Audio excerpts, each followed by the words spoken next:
Salut tout le monde, aujourd'hui on se retrouve pour une nouvelle vidéo et aujourd'hui on va parler de la JYP.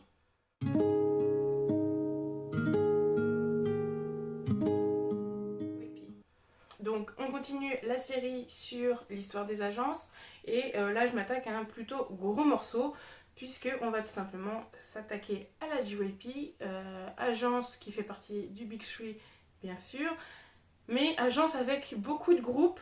Donc qui dit beaucoup de groupes dit beaucoup de frises chronologiques. Et autant dire que j'ai essayé de condenser le plus possible sans trop éviter de vous perdre. Donc n'hésitez pas à me dire si c'est brouillon dans les commentaires parce que vraiment là il y avait beaucoup de choses à dire.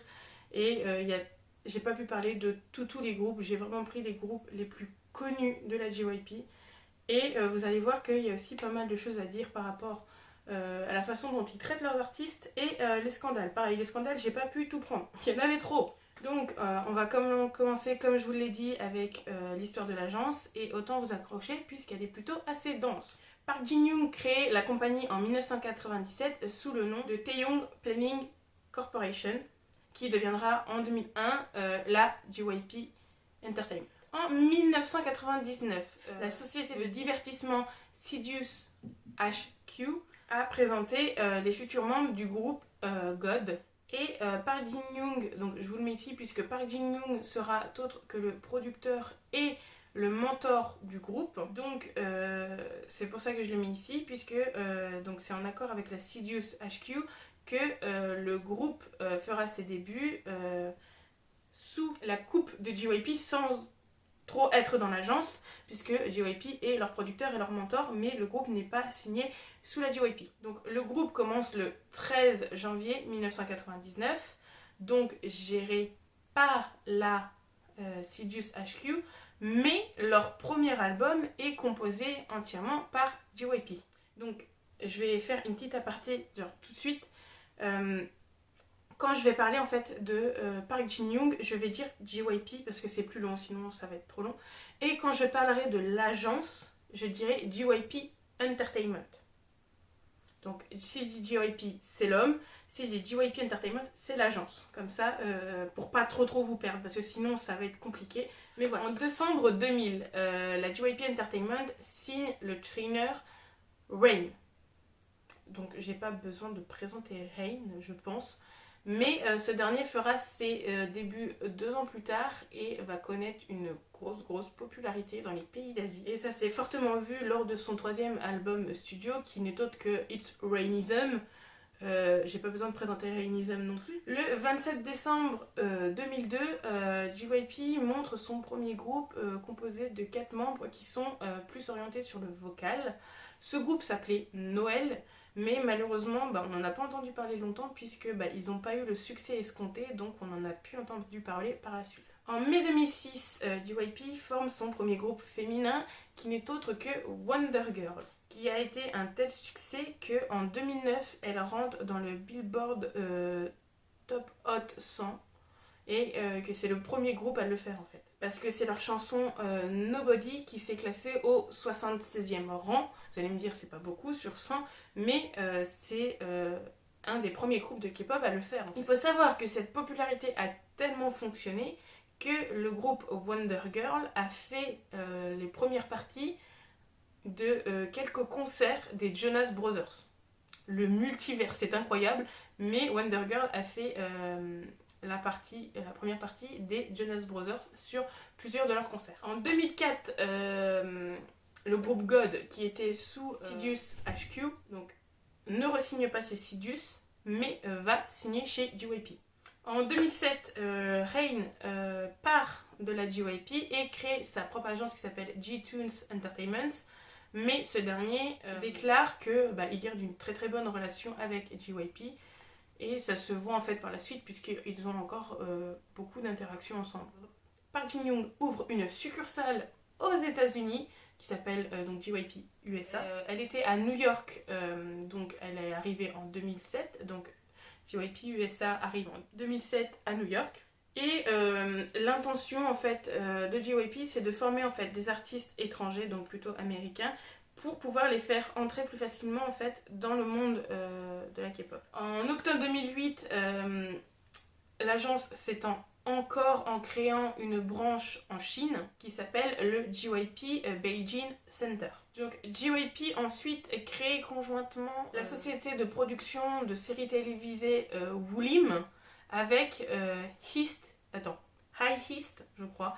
Je vous l'écrirai quelque part, mais je ne sais pas le prononcer. Et donc la création de Woollim a lieu en 2009. Et la société de production Woollim annonce les débuts en fait de production avec le drama qui n'est autre que Dream High.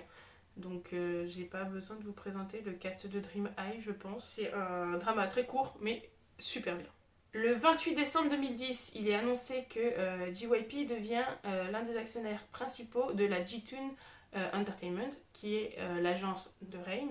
Et donc il en profite pour créer la filiale AQ Entertainment. Et en même temps que cette création de AQ Entertainment en 2010, il va, pour promouvoir l'agence, créer le groupe sino-coréen Miss Hay.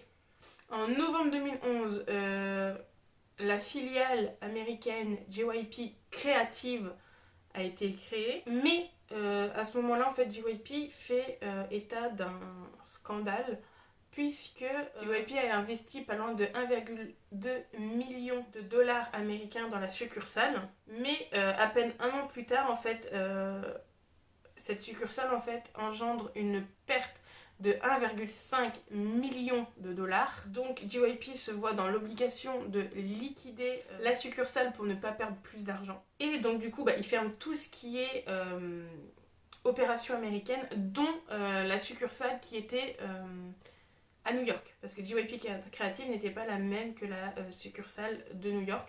Mais les deux ferment à ce moment-là parce que c'est une trop grosse perte d'argent. JYP s'est vu perdre trop d'argent. Donc il décide de tout fermer. Donc le 20 juin 2013, le côté bourse de JYP. Alors j'ai eu beaucoup de mal à comprendre cette partie-là parce que en fait JYP était divisé en deux parties. Donc il y avait donc la partie JYP côté en bourse avec tous les groupes, une certaine dose de groupes, et une autre partie de JYP qui n'était pas en bourse et qui contenait d'autres groupes. Mais en juin 2013, JYP décide en fait de fusionner ces deux côtés JYP, donc le côté boursé et le côté non boursé. Donc JYP ne fera plus qu'un, tout sera mis en bourse. L'assemblée des actionnaires donc, qui ont investi dans le JYP s'est tenue le 13 septembre pour justement voter cette fusion. Et ça a été voté positivement que la fusion aurait effet le 17 octobre. Donc maintenant tous les artistes de la JYP font partie de la JYP en tant que JYP à la bourse. Donc ils comptent dans les actions de la bourse de JYP. En janvier 2014, GOT7 fait ses débuts, le premier groupe masculin depuis 2AM et 2PM. Fin août 2014, on a l'apparition du drama Dream Knight avec les GOT7. En 2015, JYP fait débuter deux groupes qui ont beaucoup marché puisqu'on a affaire au groupe de rock des Six et le groupe féminin des Twice. Mais il faut savoir que Twice, autant bien faire, Twice a été créé suite au Survival 16, qui était donc du coup produit par JYP, et que donc les filles restantes étaient les fameuses membres de Twice qu'on connaît aujourd'hui. Le 1er juillet 2017, JYP fait l'acquisition d'un nouveau bâtiment qui se trouve, alors excusez-moi je vais lire, à Gangdong, à Séoul. Et ça sera en fait leurs nouveaux locaux pour l'agence. Au premier semestre de 2018, JYP devient la deuxième plus grosse agence de Corée, puisque sa capitalisation boursière a dépassé celle de la OIG. Et tout ça, c'est en grande partie dû à Twice et GOT7 qui ont très bien fonctionné. Et donc du coup, c'est le premier coup que JYP se retrouve en fait en deuxième place du Big Three, quoi. Le 26 mars 2018, JYP nous lance un nouveau groupe qui n'est autre que Stray Kids, et encore une fois, JYP va beaucoup fonctionner comme ça à partir de ce moment-là. Stray Kids sont issus d'une émission de Survival qui s'appelle comme le groupe Stray Kids, où on a vu en fait les garçons se former peu à peu pour devenir en fait le groupe Stray Kids prêt à débuter. Le 21 janvier 2019, JYP annonce que ils vont faire débuter un nouveau groupe féminin qui portera le nom de ITZY.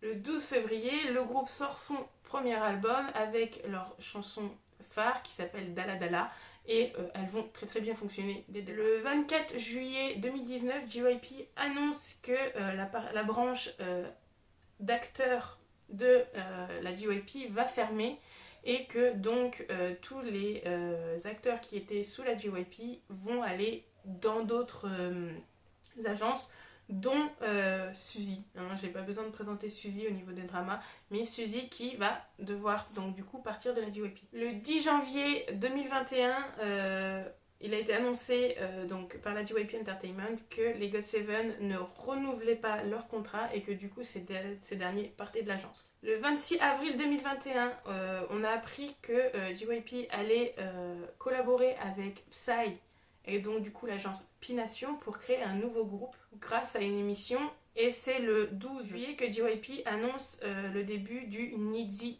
Project, qui sont des auditions internationales pour recruter des membres d'un boys group. Donc c'est suite à ça que le groupe X-Dinary Heroes va voir le jour et qu'ils sortiront leur premier album le 6 décembre qui s'appelle Happy Death Day.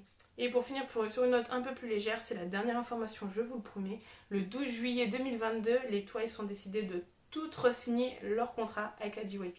Donc après ce brassage intensif de beaucoup d'informations, je sais que cette partie-là de la vidéo est toujours très très condensée, mais là on va partir sur quelque chose de plus léger puisque on va venir à parler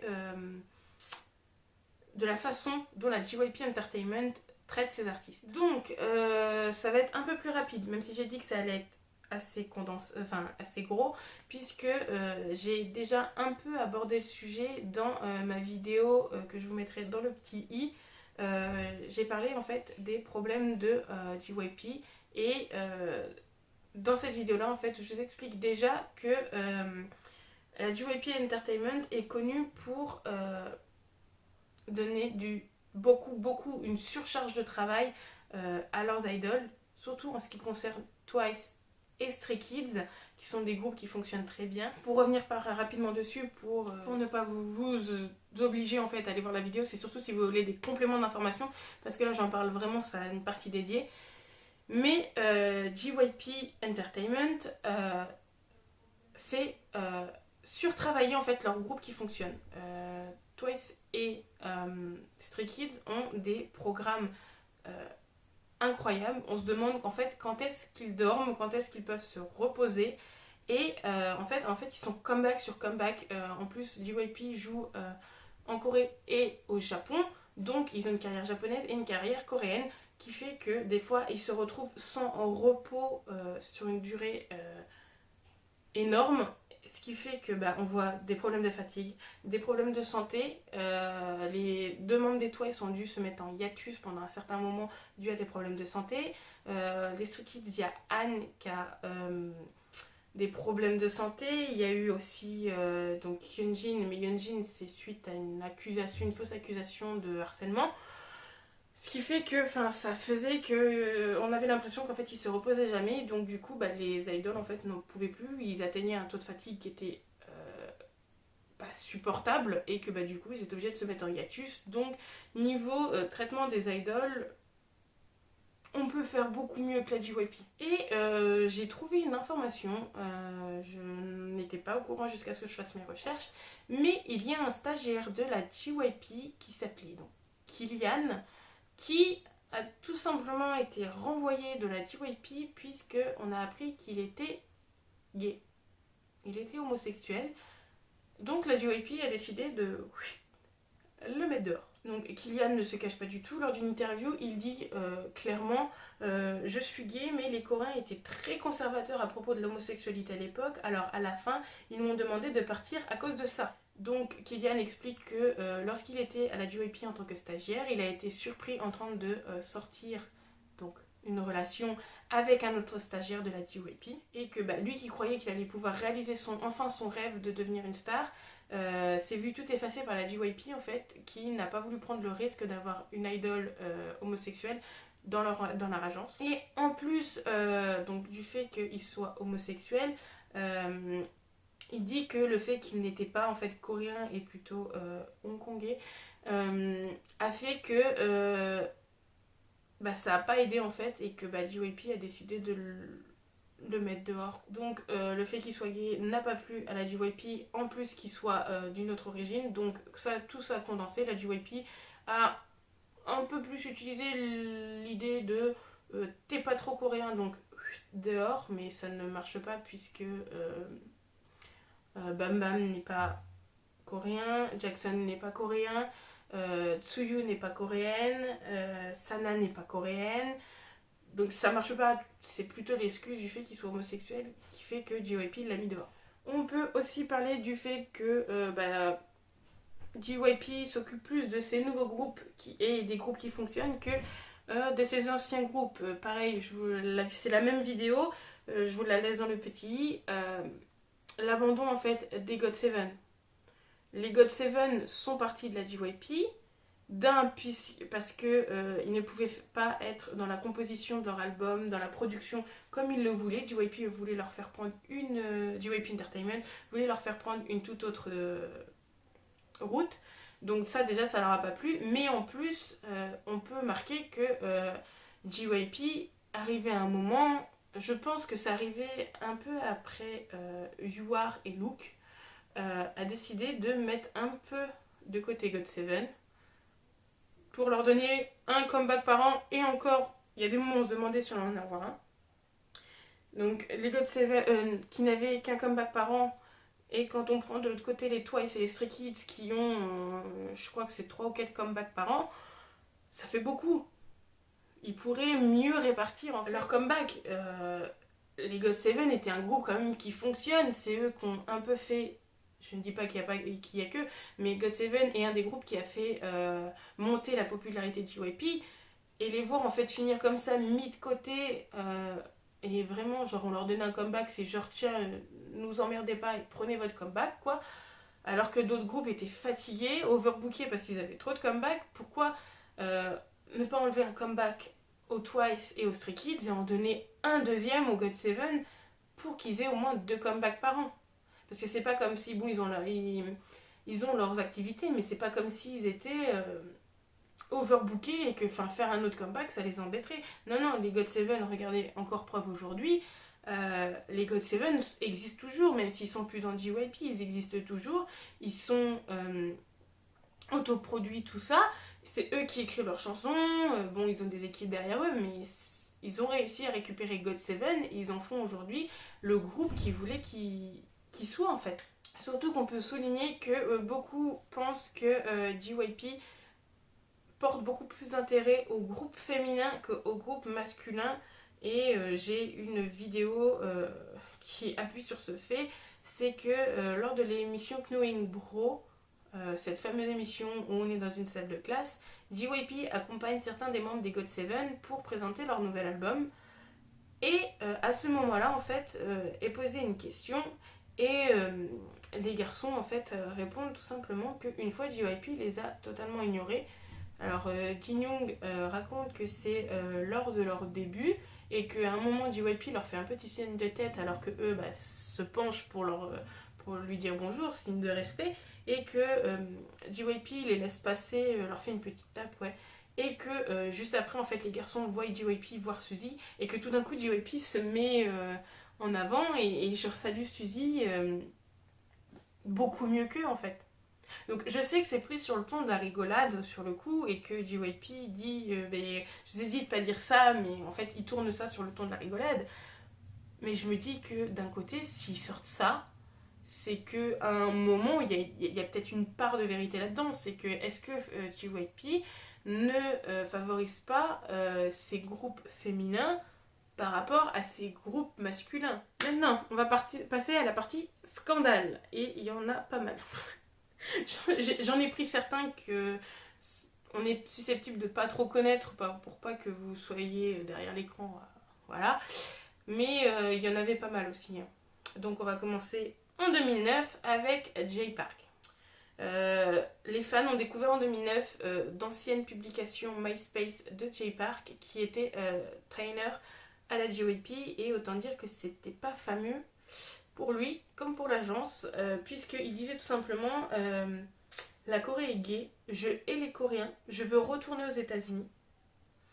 Donc, quand tout ça sort, Jay Park, il est obligé de faire une lettre où il s'excuse. Et il dit tout simplement, j'ai posté ces choses parce qu'à l'époque, je haïssais vraiment la façon dont je vivais et je me suis vraiment énervée. J'étais très jeune et ne me suis pas bien exprimée. J'ai fait ces erreurs en raison des situations auxquelles je faisais face à ce moment-là. J'ai publié ces mots il y a 4 ans et complètement changé depuis. Je vais essayer de ne plus faire des erreurs pareilles dans le futur. Donc suite à ça, Jay Park est reparti aux États-Unis et il ne reviendra pas sous JYP, puisque JYP va lui dire voilà, au revoir. En novembre 2015, lors de l'émission My Little Television, Tsuyu, qui est la membre taïwanaise des Twice, agite 2 petits drapeaux, hein, c'est vraiment genre tout mignon. Elle agite le drapeau coréen à côté du drapeau de la Chine, qui est aussi le drapeau de Taïwan.